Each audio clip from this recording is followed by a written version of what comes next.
నమస్తే ఫ్రెండ్స్, తెలంగాణలో కొత్త చేయూత పెన్షన్ల కోసం పెద్ద ఎత్తున చర్చ జరుగుతుంది. మీ ఇంట్లో ఎవరైనా దరఖాస్తు చేశారా, లేదంటే మీ ఇంట్లో ఎవరైనా ఎదురు చూస్తున్నారా పెన్షన్ల కోసం? ఈ వీడియోలో తెలుసుకుందాం. మరి చూడండి, వీడియోని అయితే స్కిప్ చేయకండి, ఎందుకంటే చాలా మంది చేసే పొరపాట్ల వల్లనే మీ పెన్షన్ అనేది ఆలస్యంగా అయ్యే అవకాశం అయితే ఉంది. అట్లనే ఎవరెవరు అర్హులు, ఏ పత్రాలు అవసరం, చివరిలో మాత్రం ఒక ముఖ్యమైన విషయం చెప్తా. ఈ వీడియో మాత్రం పూర్తిగా చూస్తే మీకే అర్థమవుతుంది. తెలంగాణ ప్రభుత్వం ఎన్నికల్లో ఇచ్చిన హామీ మేరకు త్వరలో 2 లక్షల మందికి కొత్తగా పెన్షన్లు ఇచ్చేందుకు అంగీకరించింది. ఇందుకోసం తాజాగా ప్రవేశపెట్టిన బడ్జెట్లో రూపాయలు 233 కోట్ల కేటాయించింది. తెలంగాణ దశాబ్ది ఉత్సవాల జూన్ 2, 2026 నుంచి కొత్త పెన్షన్లు పంపిణీ చేయాలని నిర్ణయించింది. కొత్త పెన్షన్ల కోసం ఎదురు చూస్తున్న వారికి ఇది శుభవార్త అని చెప్పవచ్చు. ఇక తాజాగా ప్రభుత్వం కొత్త పెన్షన్లకు సంబంధించి మార్గదర్శకాలు జారీ చేసింది. కొత్త పెన్షన్ల కోసం రాష్ట్ర వ్యాప్తంగా సుమారు 12 లక్షల మంది ఎదురు చూస్తున్నారని సమాచారం. మార్చి నెల నుంచి కొత్త పెన్షన్లకు దరఖాస్తు చేసుకుంటున్నారు. కొత్తగా పెన్షన్ పొందాలంటే ఏ పత్రాలు కావాలి, ఎక్కడ దరఖాస్తు చేసుకోవాలనే విషయం అయితే మనం ఈ వీడియోలో తెలుసుకుందాం. చూడండి. అయితే తెలంగాణ ప్రభుత్వం ఏం చెప్తుందంటే, కొత్తగా 2 లక్షల మందికి దాదాపు ఒక 233 కోట్లు అయితే ప్రకటించిందంట. ఈ 2 లక్షల మంది ఎవరైతే ఉన్నారో వారికి అయితే 233 కోట్లు అయితే అకౌంట్లలోకి పడబోతా ఉన్నాయి అన్నట్టు. ఇప్పుడు మనకి జూన్ 2వ తారీఖు నుంచి మన తెలంగాణ ఉత్సవాలు జరగబోతున్నాయి కదా. ఆల్రెడీ 2వ తారీఖు స్టార్ట్ అయిపోయింది. సో ఇవాళ రేపు అయితే మొత్తం ఈ పెన్షన్లు అయితే ప్రకటించబోతున్నారు. సో ఎవరు అర్హులు, ఎవరు కాదు అని చెప్పేసి ఈ వీడియోలో అయితే మీరు చూడబోతున్నారు కదా. అయితే దీనికోసం ఎవరు అర్హులు, ఎవరెవరికి వస్తాయి లేదా అని చెప్పి మనం తెలుసుకుందాం. అయితే కొత్త పెన్షన్ల లబ్ధిదారులు ఎటువంటి వారికి అయితే వర్తిస్తుందంటే, వీళ్ళు వయసు అయితే 57 సంవత్సరాల పైగా అయితే ఉండాలి. దివ్యాంగులు 40% పైగా వైకల్యం అయితే ఉండాలి. వితంతు పెన్షన్, భర్త డెత్ సర్టిఫికేట్ అయితే ఉండాలి. ఇది ఎక్కడ అప్లై చేసుకోవాలని అంటే, గ్రామ సభలు, ప్రజావాణి, ఎంపీడీఓ ఆఫీస్, పట్టణాల్లో మున్సిపల్ కార్యాలయాల్లో దరఖాస్తు చేసుకోవాలి.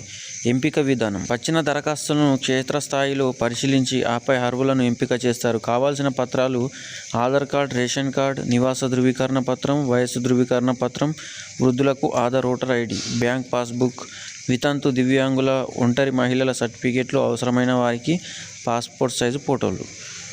కొత్త పెన్షన్లు మంజూరు చేస్తామని ప్రభుత్వం ప్రకటించిన నేపథ్యంలో మార్చి నెల నుంచి గ్రామ సభలు, ప్రజావాణి వేదికల ద్వారా పెద్ద సంఖ్యలో దరఖాస్తు చేసుకుంటున్నారు. దాదాపు 12 లక్షల దరఖాస్తులు పెండింగ్లో ఉన్నాయని సమాచారం. వీటన్నింటినీ పరిశీలించి అర్హులైన 2 లక్షల మంది ఎంపిక చేయడం అధికారులకు సవాలుగా మారింది. కానీ ఎట్టి పరిస్థితుల్లోనూ జూన్ 2 నుంచి కొత్తగా 2 లక్షల మందికి పెన్షన్లు పంపిణీ చేయాలని ప్రభుత్వం భావిస్తుంది. ఆ దిశగా అధికారులు చర్చలు వేగవంతం చేశారు. తెలంగాణ ప్రజలకు ఇప్పుడు 2 లక్షల మందికి 233 కోట్లు అయితే ప్రకటించిందంట మన తెలంగాణ ప్రభుత్వం. అయితే ఈ జూన్ 2వ తారీఖు నుంచి చెప్పింది. మన తెలంగాణ ఉత్సవాలకి ఇట్లా వస్తున్నాయి కదా. అయితే ఈ జూన్ 2వ తారీఖు నుంచి ఆల్రెడీ ఎదురు చూస్తున్న మన వృద్ధులు కావచ్చు, దివ్యాంగులు ఎవరికైనా సరే పింఛన్లు అయితే వేయబోతా ఉందంట. అది ఎప్పుడు వేస్తుంది, ఏం కథ అయితే మరి తెలుసుకుందాం. అది ఎట్లా, ఏం కథ, ఎవరు అర్హులు అని చెప్పేసి అయితే నేను ఈ వీడియో చివరిలో చెప్తా. చూడండి. అట్లనే ఈ 2 లక్షల మందితో పాటు సుమారు ఈ 2 లక్షల మందికి 233 కోట్లు అయితే ప్రకటించింది కదా. ఇంకా రాష్ట్ర వ్యాప్తంగా 12 లక్షల మంది ఈ పెన్షన్ల కోసం అయితే ఎదురు చూస్తున్నారట. మన తెలంగాణ రాష్ట్ర వ్యాప్తంగా మొత్తం 12 లక్షల మంది అయితే ఎదురు చూస్తున్నారట ఈ పెన్షన్ కోసం. అయితే మనం ఒక విషయం తెలుసుకోవాలి. ప్రభుత్వం ప్రతి దరఖాస్తును పరిశీలించే అర్హులకు మాత్రమే వేస్తుంది. దరఖాస్తు చేసిన ప్రతి వారు వెంబడినే పెన్షన్ వస్తుందని మాత్రం చెప్పడం కరెక్ట్ కాదు. ప్రభుత్వం ఎవరు అర్హులు, ఎవరికి రాబోతా ఉన్నదని చెప్పేసి వాళ్ళను పరిశీలించిన తర్వాతనే మీకు పెన్షన్ అనేది వేయబోతూ ఉన్నది. కొంతమంది ఎందరైతే మొత్తం చాలామంది దరఖాస్తు చేసిన ప్రతి ఒక్కరూ వస్తుందని అంటే అది కరెక్ట్ కాదు. అర్హులు ఉండాలి. ఫస్ట్ పెన్షన్ రావాలంటే ఎవరెవరికైతే రావాలని చెప్పేసి వాళ్ళు అర్హులు కావాలి. అందుకే చెప్పేది, మీకు ఇట్లా పెన్షన్ ఇట్లా అందరికీ రావాలంటే ఫస్ట్ మీ దరఖాస్తులు సరిగా ఉన్నాయో లేదో చెక్ చేసుకోవడం చాలా ముఖ్యం. కరెక్ట్ ఉన్నాయో లేదో ఒకసారి చెక్ చేసుకోండి. ఇప్పుడు కొత్తగా వచ్చే చేయూత పెన్షన్లకు ప్రధానంగా కొన్ని వర్గాలకు మాత్రం వచ్చే అవకాశం ఉంది. ఇప్పుడు నేను చెప్పబోతున్నా చూడండి. 57 సంవత్సరాలు లేదా అంతకంటే ఎక్కువ వయసు ఉన్న వృద్ధులు, వితంతు మహిళలు, ఒంటరి మహిళలు, దివ్యాంగులు, బీడీ కార్మికులు, చేనేత కార్మికులు, గీత కార్మికులు, హెచ్ఐవి బాధితులు, డయాలిసిస్ చికిత్స పొందుతున్న వారు, ఇతర ప్రభుత్వ నిబంధనల ప్రకారం అర్హులైన ప్రత్యేక వర్గాలు. సో వీరికైతే ఈ పెన్షన్ అయితే పొందే అవకాశం అయితే ఉన్నది. ఇప్పుడు చాలా మందికి తెలియని ఒక ముఖ్యమైన విషయం ఏంటంటే, దరఖాస్తు చేసిన వెంటనే అయితే పెన్షన్ అయితే మంజూరు కాదు. ముందైతే అధికారులు మన పత్రాలను అయితే పరిశీలిస్తారు. తర్వాత అవసరమైతే ఫీల్డ్ వెరిఫికేషన్ కూడా చేస్తారు. ఫీల్డ్ వెరిఫికేషన్ ఏంటంటే వాళ్ళు మన ఇంటికైతే మనం దరఖాస్తు ఇస్తాం కదా, ఎవరైతే దరఖాస్తు ఇస్తారో వారి ఇంటికి కూడా వెళ్ళి వెరిఫికేషన్ చేస్తారన్నట్టు.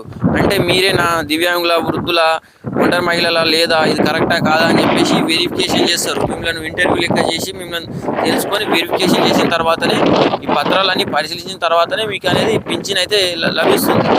చాలామంది ఫేక్ పింఛన్లు కూడా వస్తున్నాయి అంట. చాలామంది ఒంటరి మహిళల కింద,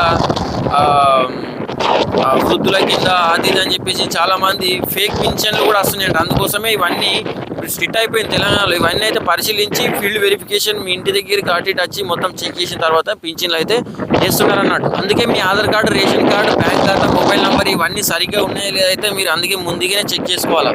అందుకే చెప్పేది మరి ఇవన్నీ ఉంటేనే మీరు చెక్ చేసుకున్న తర్వాతనే అన్నీ బాగుంటేనే వెరిఫికేషన్కి వచ్చినప్పుడు కూడా మీ ఏది ఉన్నా కానీ ఆ ప్రాబ్లం అయితే సాల్వ్ అయిపోతుంది. అంటే యాక్సెప్ట్ చేస్తారు అన్నట్టు. మీరు ఏది కరెక్ట్ లేకపోతే మళ్ళీ రిజెక్ట్ చేస్తారు. మళ్ళీ మీరు మీ సేవ ఆ సేవ అనుకుంటా తిప్పుకుంటా మళ్ళీ మొత్తం మీకు వచ్చేసరికి 10 ఏళ్ళ టైం పడుతుంది.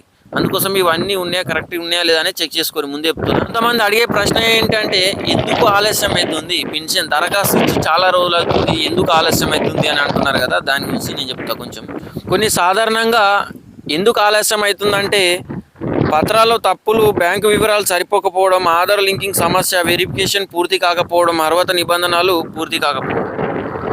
చాలామంది ఏంటంటే ఇప్పుడు నేను చెప్పినా కదా, మీ వెరిఫికేషన్కి ఇట్లా ఒకవేళ పూర్తి కాకపోవడం కావచ్చు, లేదంటే మీ మొబైల్ నెంబర్ లింకు లేదా, మీ ఆధార్ కార్డు ఇట్లా ఏదన్నా మీ బ్యాంక్ ఖాతాలో సమస్య ఉందా, దానివల్ల ఏదన్నా సమస్య ఉంటే పింఛన్లు రావడం అనేది లేట్ అవుతుంది. అందుకోసమే 1-2 సార్లు చెక్ చేసుకోవాలి.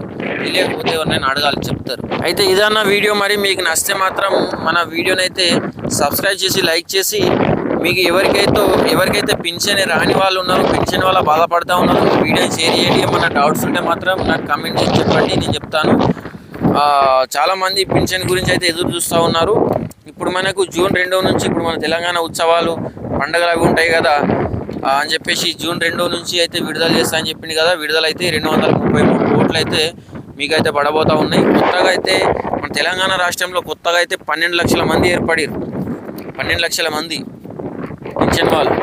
సో వాళ్ళ అర్హుల కారా, మరి నిజమా ఫేక్ అనేది చెప్పేసి పరిశీలించి మరి వాళ్ళ దరఖాస్తులు వెరిఫికేషన్, ఫీల్డ్ వెరిఫికేషన్ అన్ని అయిన తర్వాతనే పింఛన్ అనేది లభిస్తుందని చెప్పి మన తెలంగాణ ప్రభుత్వం అయితే చెప్తుంది. ఇంకేమైనా డౌట్స్ ఉంటే కామెంట్ చేయండి, ఇంకేమైనా అడగండి. ఇది మాత్రం ఇవాళ వీడియో. ఇంకా ఇటువంటి మన తెలంగాణ పథకం గురించి వీడియోస్ ఇట్లా కావాలంటే మాత్రం మన ఛానల్ మాత్రం ఖచ్చితంగా సబ్స్క్రైబ్ చేసుకోవాలా. వీడియోని పూర్తిగా చూసినట్టయితే కామెంట్ చేయండి. ఇంకా మరి బాయ్ మరి ఉంటా. Thank you. ఓకే మరి బాయ్ మరి ఉంటా. Thank you. జై తెలంగాణ.